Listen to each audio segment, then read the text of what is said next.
ধরুন তার জন্ম সার্টিফিকেট রয়েছে মোহাম্মদ আব্দুল গফফার মোল্লা, আধার কার্ডে উঠলো আব্দুল গফফার মোল্লা, মোহাম্মদ বাদ। রেশন কার্ডে উঠেছে মোল্লা আব্দুল গফফার, মোল্লা আগে চলে এলো। আবার ভোটার কার্ডে উঠেছে গফফার মোল্লা। আবার জমির দলিল হয়েছে আব্দুল গফফার, লাউ ঠালা।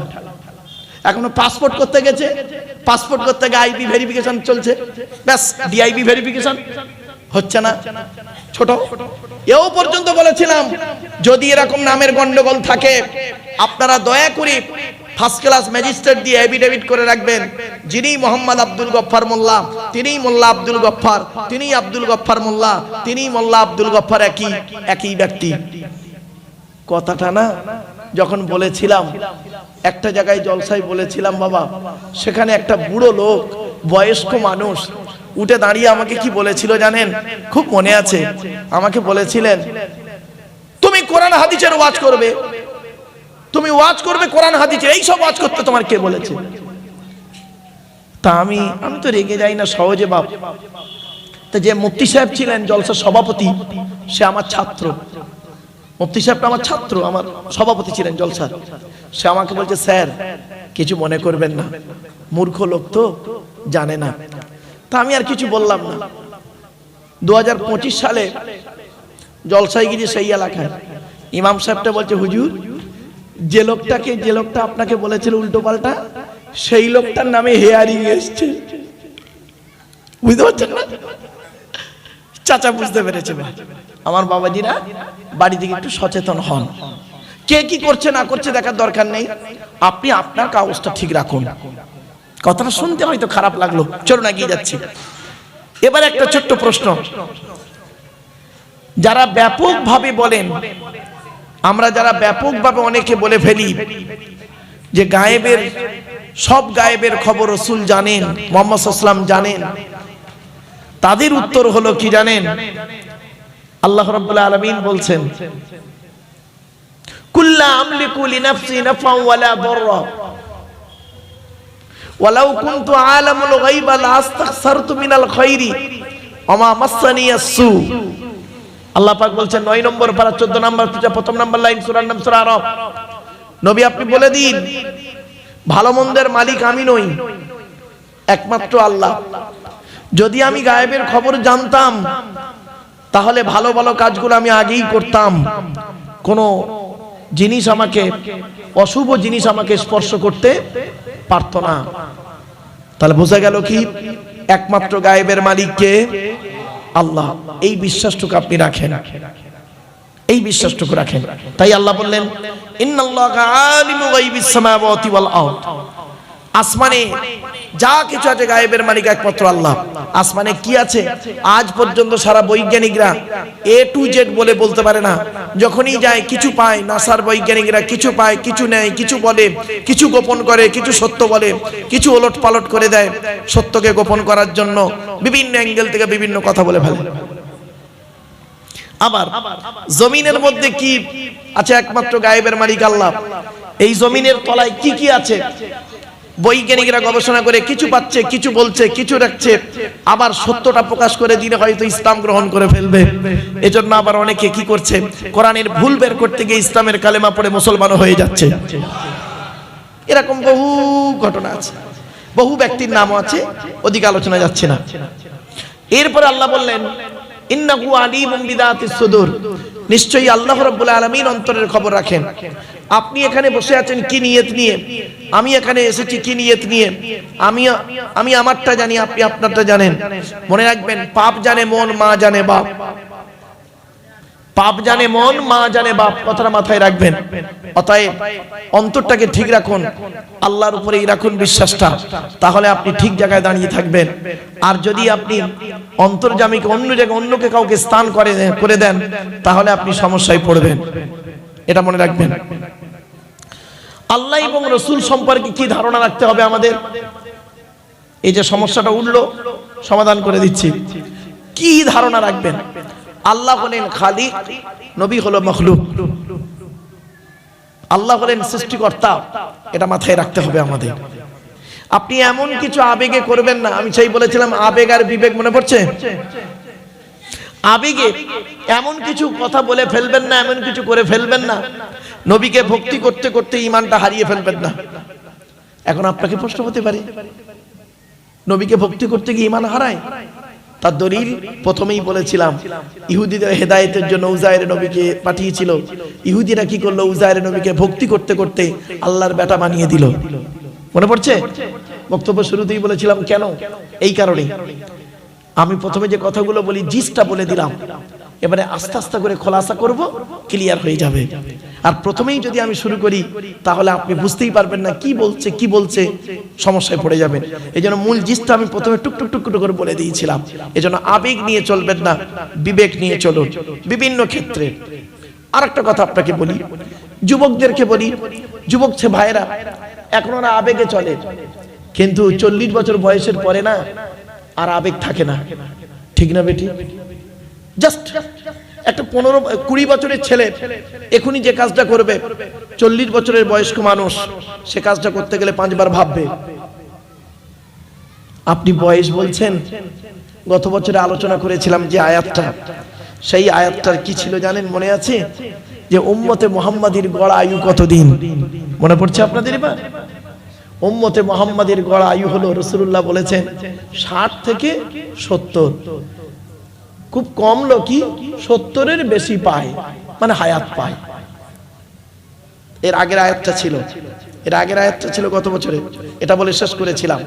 আর এও পর্যন্ত একটা বলেছিলাম, একজন মানুষ রাসূলুল্লাহর কাছে এসে বলছেন, ইয়া রাসূলুল্লাহ, বেশি দিন বাঁচতে গেলে কি করতে হয়? তা রাসূলুল্লাহ বললেন, তোমার বয়স কত? তা লোকটা বললেন, আমার বয়স এই। দেখা গেল তার বয়সটা খুব অনেকটাই বেশি।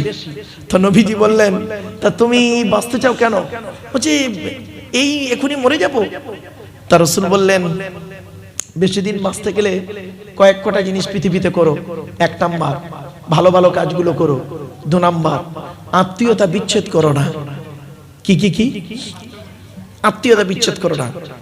আজকে আমি বেশ কিছু কথা বলবো মা বোনদের সম্পর্কে। মায়েরা বোনেরা একটু শুনবেন।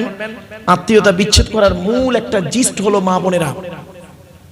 আজকের মা বোনদের সম্পর্কে আমি বেশ কিছু কথা বলবো, মা বোনেরা ভুল বুঝবেন না, আমাকে একটু ধৈর্যের পরিচয় দিন। এরপর আল্লাহ পাক বলছেন, সেই আল্লাহর গুণগান গাইবে যে আল্লাহ জমিনের মধ্যে তোমাদেরকে কি করেছে? খলিফা নিযুক্ত করেছে, প্রতিনিধি নিযুক্ত করেছেন। হুয়াল্লাযী জাআলাকুম খলাইফা ফিল আরদি ফামান কাফারা ফাআলাইহি কুফরুহু। অনেক আছে যে তাদের মধ্যে কুফরি করে, তার উপরেই সে কুফরির মধ্যেই থাকে। যে কুফরি করে, খবরদার আল্লাহকে অস্বীকার করবেন না, আল্লাহকে স্বীকার করুন। সৃষ্টিকর্তাকে আপনাকে স্বীকার করতে হবে। আপনি নিজে নিজে আসেননি, আপনাকে আনা হয়েছে। আপনি হলেন দুর্বল, আমি হলাম দুর্বল, আপনি হলেন দুর্বল। আপনি অস্তিত্বে ছিলেন না, আল্লাহ আপনাকে নিয়ে এসেছেন বিভিন্ন অ্যাঙ্গেলে। সেই অ্যাঙ্গেলগুলো কি? আল্লাহ নিজেই বলছেন, আল্লাহু আখরাজাকুম মিন বুতুনি উম্মাহাতিকুম লা তা'লামুনা শাইয়্যা ওয়া জাআলা লাকুমুস সামআ ওয়াল আবসারা ওয়াল আফইদা। আল্লাহ বলছেন, আমি আল্লাহ তোদেরকে তোদের মায়ের পেটের ভিতর থেকে বের করেছি। লা তা'লামুনা শাইয়্যা, পৃথিবীর কোনো ভাষাই তুই জানতে না। ওয়া জাআলা লাকুমুস সামআ, শোনার জন্য কান দান করেছি। ওয়াল আবসারা, দেখার জন্য চোখ দান করেছি। ওয়াল আফইদা, বোঝার জন্য হৃদয় দান করেছি। জোরে বলুন সুবহানাল্লাহ। রব্বুল আলামিন বলছেন, এগুলো তোর দান করেছি, তোর অস্তিত্ব, তার তুই কেমন করে আমাকে অস্বীকার করিস? কাইফা তাকফুরুনা বিল্লাহি ওয়া কুনতুম আমওয়াতান ফাআহইয়াকুম সুম্মা ইউমীতুকুম সুম্মা ইউহয়িকুম সুম্মা ইলাইহি তুরজাউন। কেমন করে তোর আল্লাহকে অস্বীকার করিস? তোর ছেলে নিষ্প্রাণ, কোনো অস্তিত্ব ছিল না পৃথিবীতে। আপনি ভাবছেন কি? দাঁড়ান। এরপর আল্লাহ পাক বললেন, তারা কাফেরদের, অস্বীকারীদের কুফরিটা, অস্বীকারটা কি হয় জানেন? তাদের রবের প্রতি এমন ভাবে অস্বীকার করে তারা, সেটাই তাদেরকে খুব বেরিয়ে দেয়। তারা মনে করে আমরা এতেই খুব ভালো আছি। আল্লাহ পাক বলছেন, তাদের একমাত্র কি হয়, মানে পাপ ছাড়া তাদের কোনো কাজ নেই। এরপর আল্লাহ পাক বলছেন, তারা হলো জাহান্নামী। যারা আল্লাহকে অস্বীকার করে তারা হলো জাহান্নামী। এক কথায় সহজ সরল ভাষায় বলছে, যেন সৃষ্টিকর্তাকে আপনি অস্বীকার করতে পারবেন না।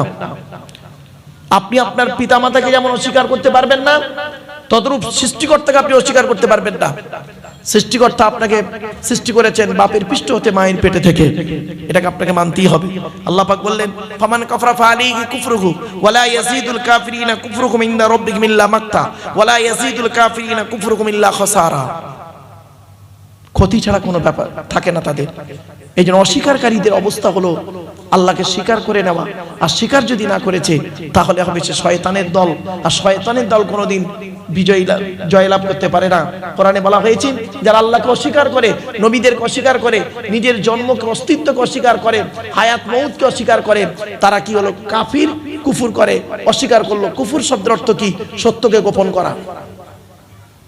আপনি সত্যকে গোপন করেছেন, অতএব আপনার ঠিকানা হবে জাহান্নাম। কোরআন জানিয়ে দিয়েছে। এরপর আল্লাহ পাক বললেন নবী আপনি বলে দিন তোমরা আল্লাহকে ছাড়া অন্য কাউকে যাদেরকে ডাকছো তারা কি পৃথিবীতে কোনো কিছু তৈরি করতে পেরেছেন? আল্লাহ বলছেন তুমি আল্লাহকে ছাড়া অন্য কাউকে ডাকছো, তারা কি পৃথিবীতে কিছু তৈরি করেছে? কিছুই করতে পারেনি। কুল আরাইতুম শুরাকাকুমুল্লাযীনা তাদউনা মিন দুনিল্লাহ আরুনি মাযা খালাকু মিনাল আরদি আম লাহুম শিরকুন ফিস সামাওয়াত। তারা কি পৃথিবীতে কিছু তৈরি করেছে, কিছু অংশ করেছে? দেখাও আমাকে। জীবনে পারবে না। এই পৃথিবীর সব কিছু তৈরি করেছেন সৃষ্টিকর্তা আল্লাহ। কোরআনের প্রথমেই বলে দিয়েছে, আমি বক্তব্যের শুরুতেই বলেছিলাম, আল্লাহ পাক বলছেন এই পৃথিবীর সমস্ত জিনিস সৃষ্টি করেছি সুন্দর করে মানুষের জন্য বলে দিয়েছি। গাছপালা, তরুলতা, পশু পাখি, পাহাড় পর্বত, নদ নদী। আল্লাহ পাক বলছেন অতিলকাল আমসালু নাদরিবুহা লিন্নাস ওমা ইয়াকিলুহা ইল্লাল আলিমুন। কোরআনে আল্লাহ পাক বললেন এই আসমান পৃথিবী জমিন সৃষ্টি করেছি কাদের জন্য? মানুষের জন্য, মানুষের জন্য। অতিলকাল আমসালু নাদরিবুহা লিন্নাস ওমা ইয়াকিলুহা ইল্লাল আলিমুন। এগুলো বুঝবে কারা? আলেম লোকেরা বুঝবে, জ্ঞানী লোকেরা বুঝবে, জ্ঞানীরা এগুলো অনুভব করতে পারবে। সেজন্য আল্লাহ পাক কোরআনে দুই জায়গায় বলেছেন কি জানেন? আফালা ইয়াতাদাব্বারুনাল কুরআন। তারা কি কোরআনকে একটু চিন্তা ভাবনা করে না? আপনি কোরআনকে একটু ভাবুন না, কোরআনকে একটু চিন্তা ভাবনা করুন, কোরআন পড়ুন। এই কোরআনকে নিয়ে সারা বিশ্ব গবেষণা করছে। আপনি কি জানেন? ছোট্ট একটা উদাহরণ দিচ্ছি, রেগে যাবেন না কেউ। বর্তমানে ইহুদিদের সংখ্যা বেশি না মুসলমানদের সংখ্যা বেশি?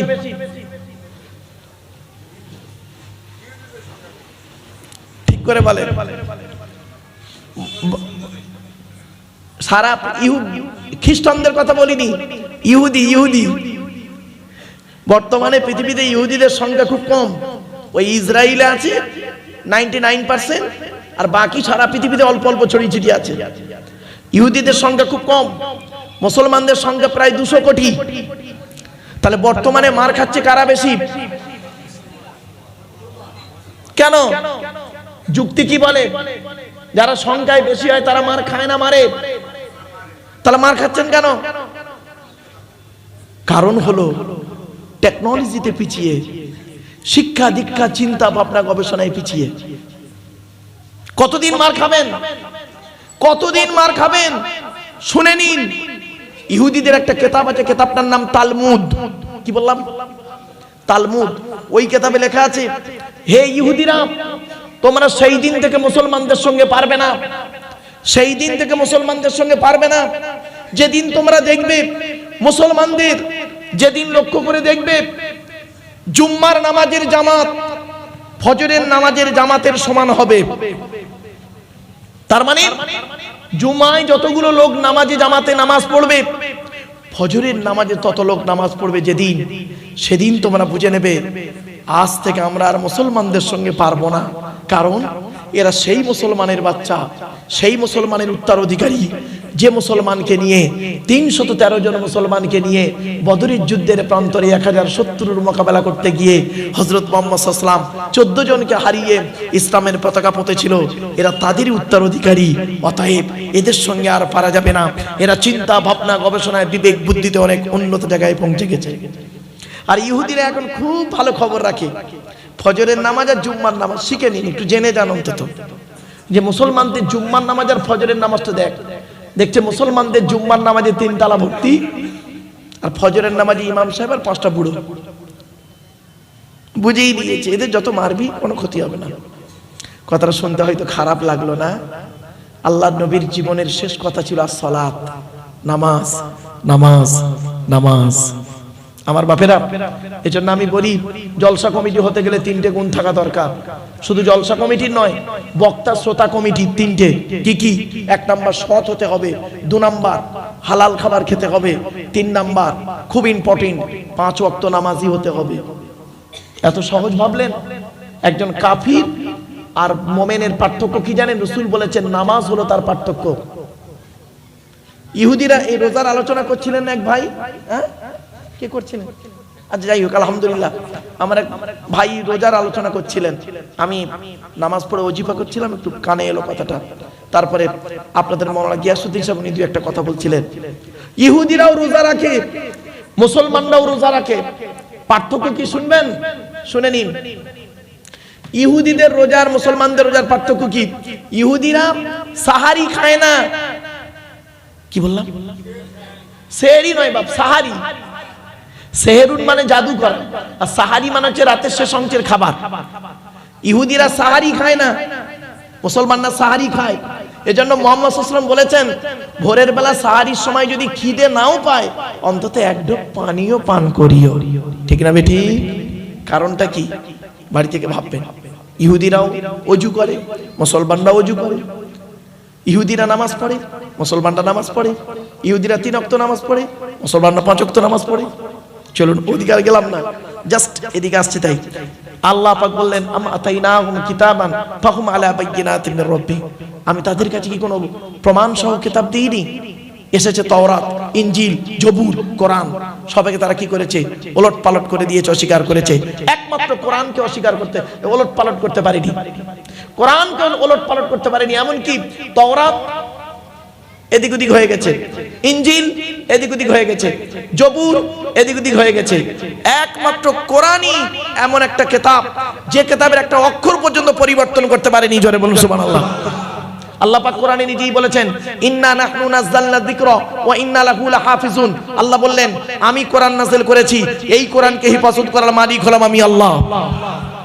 আল্লাহ পাক অন্য জায়গায় বলেছেন ইউরিদুনা লিইতফিউ নূরাল্লাহি বিআফওয়াহিহিম ওয়াল্লাহু মুতিম্মু নূরিহি ওয়ালাউ কারিহাল কাফিরুন। কাফের বেঈমান মুশরিকরা উঠে পড়ে লাগবে যে কোরআনকে কি করবে? নিভিয়ে দেওয়ার পরিকল্পনা করবে, মুখের দ্বারায়, কথার দ্বারায়, হাতের দ্বারায়, বিভিন্ন অ্যাঙ্গেলে। আমি আল্লাহ আমার জাতের কসম করে বলছি ওয়াল্লাহু মুতিম্মু নূরিহি, আমি আল্লাহ আমার কোরআনকে কিয়ামত পর্যন্ত জীবিত জিন্দা রেখে দেব। জোরে বলুন সুবহানাল্লাহ। আপনি কি ভাবছেন? সমস্ত কোরআনগুলো পুড়িয়ে দেন, সমস্ত কোরআনগুলো ফেলে দেন, বেশি নয়, একটা কোরআনের মোকাম্মাল হাফেজকে আল্লাহ জিন্দা রেখে দেবেন। একটা কোরআনের মোকাম্মাল হাফেজ, তার মাধ্যমে কোটি কোটি কোরআন আবার তৈরি হয়ে যাবে। এজন্য হাফেজের মূল্য অনেক বেশি আছে। চলো এরপর আল্লাহ পাক বলছেন তারা কি করে? জালিমদের একে অপরের কি হচ্ছে? ধোঁকা ছাড়া কিছু দেয় না। বাল ইয়াঈদু যালিমুনা বা'দুহুম বা'দান ইল্লা গুরুরা। ধোঁকা। কাফের বেঈমান মুশরিকরা, মুমিন মুনাফিকরা কি করে? ধোঁকা দেয়। এই ধোঁকা থেকে দূরে সরে থাকুন। মুমিন হবে কে? সাদা মাটা ব্যক্তি। মুমিনের মধ্যে কোনো প্যাঁচ থাকবে না। ঠিক না বেটি? আর প্যাঁচ যাদের মধ্যে থাকবে মুনাফিক। মুনাফিকের নিদর্শন কি কি তার একটু খুলে বলে দিই। মুনাফিককে চিনবেন কি দেখে? মুনাফিকের নিদর্শন হলো, একটা হাদিসে এসেছে 3টে, একটা হাদিসে এসেছে 5টা। কি করে চিনবেন মুনাফিক? শুনে নিন। 1 নাম্বার বলা হয়েছে কথায় কথায় মিথ্যা কথা বলবে, ওই লোকটা মুনাফিক। 2 নম্বরে বলা হয়েছে ওই লোকটা মুনাফিক, ওয়াদা করলে খেলাপ করবে। 3 নম্বরে বলা হয়েছে আমানতের খেয়ানত করবে, ও হলো মুনাফিক। আর আমানত মানে আপনারা কি বোঝেন? আমানত মানে শুধু ভাববেন না টাকা, টাকাটা শুধু আমানত নয়, আমানত অনেক দিকের হয়। 2-1টা বলি। এই ভাই আমার কাছে এই বস্তুটা দিয়েছে, আমানত। আমি যদি এই বস্তুটাকে খারাপ করে দিই, আমানতের খেয়ানত করলাম। তাহলে আমানত ব্যক্তি, বস্তু, জায়গা, অর্থ, কথা, 5 রকম হয় আমানত। তাহলে 1 নম্বর এই বস্তুটা আমাকে দিলেন, আমি নষ্ট করে দিলাম, বস্তু খেয়ানত করলাম। উনি ওনার বাচ্চাটাকে আমার কাছে রেখেছেন যে হুজুর আপনার কাছে আমি বাচ্চাটাকে দিলাম, আপনি একটু আলেম হাফেজ করাবেন। আমি বাচ্চাটাকে জীবনটা নষ্ট করে দিলাম, আমানতের খেয়ানত করলাম। ব্যক্তি আমানত। প্রত্যেক স্বামীর কাছে তার স্ত্রী হলো আমানত।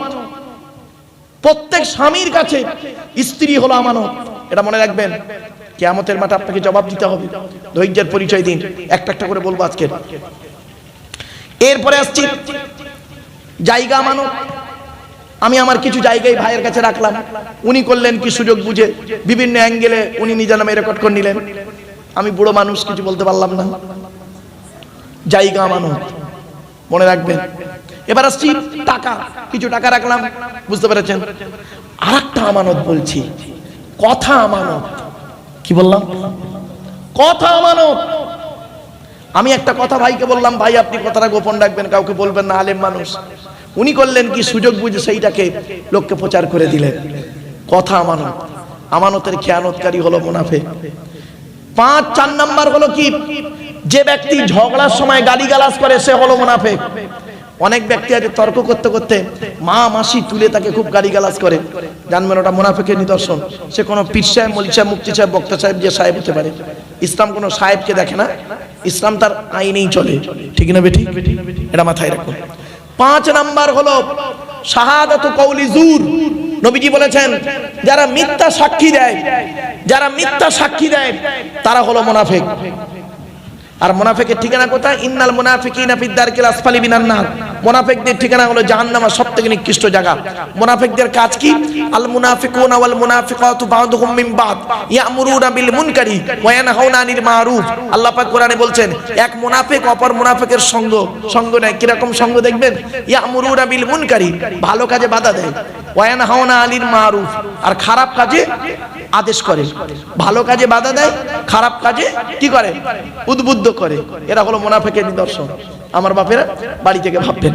চলুন এবার মুনাফিকদের দেখতে কেমন হয় বলবো। আরে ভাই বলবো কি বলুন?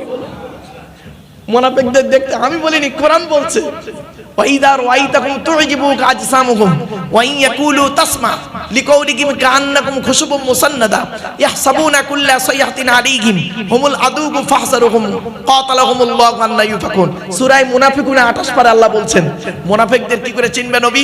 আল্লাহ রাসূলকে নবীজি বলছেন, আল্লাহ রাসূলকে আল্লাহ পাক বলছেন কি, নবী মুনাফিকদের চিনবে কি দেখে? কি দেখে চিনবে? গালে দাড়ি, মাথায় টুপি, নামাজও পড়ে, রোজাও রাখে, পাগড়িও পরে। কি দেখে চিনবেন মুনাফিককে? বলছে 1 নাম্বার হলো ওয়াইদা রাআইতাহুম তু'জিবুকা আজসামুহুম, ওদের দেহটা দেখলে তুমি আশ্চর্য হয়ে যাবে, চাকচিক্য থাকবে। আর কি? ওয়া ইন ইয়াকুলু তাসমা, ওরা যখন কথা বলবে না নবী তুমি দেখবে মনোযোগ সহকারে শুনবে, কত ভালো ভালো কথা বলছে। লিকাউলিহিম কান্নাকুম খুশুবুম মুসান্নাদা, ঠিক ওদের কথাটা কিরকম? দেয়ালে একটা কাঠকে ঠেকিয়ে রাখলে যেমন কোনো অস্তিত্ব থাকে না, ঠেলে দিলে পড়ে যায়, তো ওদের কথাটা ঠিক ওই রকম। আর কি মারাত্মক কথা, এবার শুনুন। ইয়াহসাবুনা কুল্লা সাইহাতিন আলাইহিম, আর মুনাফিকদের একটা হলো কি জানেন? প্রত্যেকটা কথা ওরা ওদের বিরুদ্ধে মনে করে, ওদের বিরুদ্ধে। ধরুন একটা কথা অনুমান করছি, খারাপ সেন্স নেবেন না, উদাহরণটা দিই, শিখে নিন। ধরুন আমরা 3 জন বসে আছি, আমি একটা কথা বললাম, জাস্ট একটা কথা বললাম যে মুনাফিকদের ভালো ড্রেস হবে, কথাগুলো চাকচিক্য হবে। এখন দেখা যাচ্ছে একজন ব্যক্তি তিনি খুব ভালো জামা পরে এসেছেন, তুমি মনে মনে ভাবছেন দেখেছেন উনি একটা পুরাতন জামা পরে এসেছে বলে ওনার হিংসা হচ্ছে, আমি নতুন জামা পরে এসেছি তাই উনি আমার ওই কথাটাই তুললো। এটা মুনাফিকের নিদর্শন, বুঝতে পারছেন না? আর আপনি পড়েছেন আপনার ব্যাপার। কোরআনে আল্লাহ বলেছেন ইয়া বানি আদমা খুযু জিনাতাকুম ইনদা কুল্লি মাসজিদিন ওয়া কুলু ওয়াশরাবু ওয়া লা তুসরিফু, হে আদমের সন্তানেরা উত্তম পোশাক পরিধান করে মসজিদে গিয়ে নামাজ পড়ো। আরো কোরআনে বলা হয়েছে ইয়া বানি আদমা কদ আনজালনা আলাইকুম লিবাসান ইউয়ারি সাওআতিকুম ওয়া রিশা ওয়া লিবাসুত তাকওয়া, হে আদমের সন্তান আমি তোমাদের জন্য উত্তম পোশাক নাযিল করেছি, সেই পোশাক পরো। তা আপনি কেন ওটাকে আপনার বিরুদ্ধে নিলেন? কোন কথা বলছি, ধরুন আমি একটা কথা বললাম যে আল্লাহর কাছে মাথা নত করবেন, নবীর কাছে নবীর কথা মতো চলবেন, আর এমন কোন ব্যক্তির মানে কি করবেন তার কাছে মাথা নত করবেন না, বলে দিলাম। হয়তো আমি বললাম আপনাকে, জাস্ট উদাহরণ আমি আপনাকে বললাম যে টাকা পয়সা যদি আপনি ব্যয় করেন, সর্বপ্রথম কোরআনে আল্লাহ পাক বলেছেন কুল মা আনফাকতুম মিন খায়রিন ফালিল ওয়ালিদাইনি ওয়াল আকরাবিন। আল্লাহ পাক বলেছেন নবী টাকা পয়সা সর্বপ্রথম তোমরা তোমাদের বুড়ো বুড়ি বাম্মার পিছনে ব্যয় করবে। এখন আমি এই কথা বললাম, এখন আপনি করেন কি, আপনার বাপকে দেখেন না, মাকে দেখেন না, আপনি আপনার শ্বশুর শাশুড়ির কাছে থাকেন, তাদের খুব দেখেন। আপনার আমার কথা শুনে আপনার রাগ হচ্ছে, দেখেছেন আমি আমার শ্বশুর শাশুড়ি টাকা দিই বলে মারুফ সাহেবের হিংসা, লাউ ঠেলা, আমি আমার পথেই চলছি। এই মুনাফিকদের নিদর্শন হলো এটা। আর মুনাফিকদের আরেকটা নিদর্শন বলে দিই, দেখবেন কেউ কানে কানে কথা বললে তৃতীয় ব্যক্তি মনে করে কি জানেন, আমার বিরুদ্ধে বলছে, খবরদার। আপনি ওই কাজের কাজী নন তো আপনি রেগে যাবেন কেন? রাগার কোনো ব্যাপার নেই, ব্যাস এটা মাথায় রাখুন। এই জন্য এই প্রাসঙ্গে আলোচনা তাই বললাম। এরপর আল্লাহ পাক বলছেন, আল্লাহর ক্ষমতা নিয়ে আল্লাহ বলছেন। আচ্ছা বাপেরা, আজকের এখানে ভূগোলের একটা আলোচনা। ভূগোল আপনারা জানেন বায়ুমণ্ডলের স্তর আছে, স্ট্র্যাটোস্ফিয়ার, এক্সোস্ফিয়ার, আয়নোস্ফিয়ার আছে। এটা কোরআনের আয়াত থেকে বেরিয়েছে। আল্লাহ পাক বললেন, ইন্নাল্লাহা ইউমসিকুস সামাওয়াতি ওয়াল আরদা আন তাযুলা ওয়ালা ইন যালাতা ইন আমসাকুহুমা মিন আহাদিন মিন বাদি ইন্নাহু কানা হালিমান গফুরা। আল্লাহ পাক বলছেন, আসমান আর জমিনের মধ্যবর্তী জায়গায় একটা স্তর আছে। ওই স্তরের উপরে যারা থাকবে মহাশূন্যে ভেসে বেড়াবে, স্তরের নিচে যারা থাকবে মাটি তাদের আকর্ষণ করে রাখবে। কোরআনের এই আয়াতকে নিয়ে কে গবেষণা করলো? 1665 খ্রিস্টাব্দে আপেল গাছের তলায় গালে হাত দিয়ে বসে বসে ভাবতে ভাবতে বের করলেন, মধ্যাকর্ষণ শক্তি আবিষ্কার করে ফেললেন। Second scientific sir Isaac Newton ভাবতে ভাবতে বের করলেন আপেল গাছের তলায় বসে বসে। আল্লাহ পাক কি বলছেন দেখি, ইন্নাল্লাহা ইউমসিকুস সামাওয়াতি ওয়াল আরদা আন তাযুলা, নিশ্চয়ই আল্লাহ আসমান জমিনকে ধরে রেখেছে যাতে করে সেটা টলে যায়। আর কি, ওয়ালা ইন যালাতা ইন আমসাকুহুমা মিন আহাদিন মিন বাদি, আর যদি একবার আসমান জমিন টলে যায় তাহলে তিনি ছাড়া আর কারোর ধরার ক্ষমতা নেই। ঠিক না বেটি? এটা মনে রাখবেন। এই জন্য পৃথিবী ধ্বংসের লক্ষণ, আল্লাহ ভূমিকম্প দিয়ে পৃথিবী ধ্বংস করে দেবে। পৃথিবী ধ্বংসের কয়েকটা লক্ষণ আছে, তার মধ্যে 1 নাম্বার হলো বিদ্যা উঠে চলে যাবে, 2 নাম্বার ব্যভিচার বেড়ে যাবে, 3 নাম্বার মদ খাওয়া বেড়ে যাবে, 4 নাম্বার সুদ খাওয়া বেড়ে যাবে, 5 নাম্বার ঘুষ খাওয়া বেড়ে যাবে, আরো অনেকগুলো আছে, একটা করে আসছে পরে। ইন্নাহু কানা হালিমান গফুরা, নিশ্চয়ই সে আল্লাহ হলেন কি দয়ালু এবং ক্ষমাকারী। এরপর আল্লাহ পাক বলছেন, কুফরি যারা করে, অস্বীকারীরা তারা কি করে জানেন, ওয়া আকসামু বিল্লাহি জাহাদা ঈমানিহিম লা ইন জাআকুম নাযীরুম লা ইয়াকুনুন্না আহদা মিন ইহদাল উমাম ফালাম্মা জাআকুম নাযীরুম মা যাদাকুম ইল্লা নুফুরা। তারা কি করে জানেন, কসম আল্লাহর উপরে কসম খেয়ে তারা তাদের ঈমানটাকে মজবুত করার চেষ্টা করে। কেন? তাদের কাছে এসেছে একজন নাযীর, ভয় দেখানেওয়ালা। আর কে? যত তাদেরকে বলে নবী রাসূলুল্লাহ তাদেরকে যতই বলে তোমরা আল্লাহর পথে ফিরে আসো, মা যাদাহুম ইল্লা নুফুরা, তাদের বক্রতা, হিংসা, নোংরাটাই তাদের মধ্যে বেশি বেড়ে যায়। এজন্য বাপেরা আল্লাহর কোরআন নবীর হাদিস মোতাবেক জীবন যাপন করুন। এরপর আল্লাহ পাক বলছেন, তারা অহংকার করে ইস্তিকবারান ফিল আরদ, জমিনের মধ্যে অহংকার, মাকরা সাইয়্যি, আর খারাপ ষড়যন্ত্র করে। আর কি করে? আর তাদের ষড়যন্ত্র তাদেরকেই ঘিরে ফেলে। ওয়ালা ইয়াহিকুল মাকরু সাইয়্যু ইল্লা বিআহলি, দেখবেন যারা ষড়যন্ত্র করে মানুষকে ক্ষতি করার জন্য আল্লাহ পাক তাদেরকে সেই ষড়যন্ত্রে ফেলে দেয়। এখান থেকে একটা বাক্য শুনে নিন, আল্লাহ ছাড় দেয়, ছেড়ে দেয় না।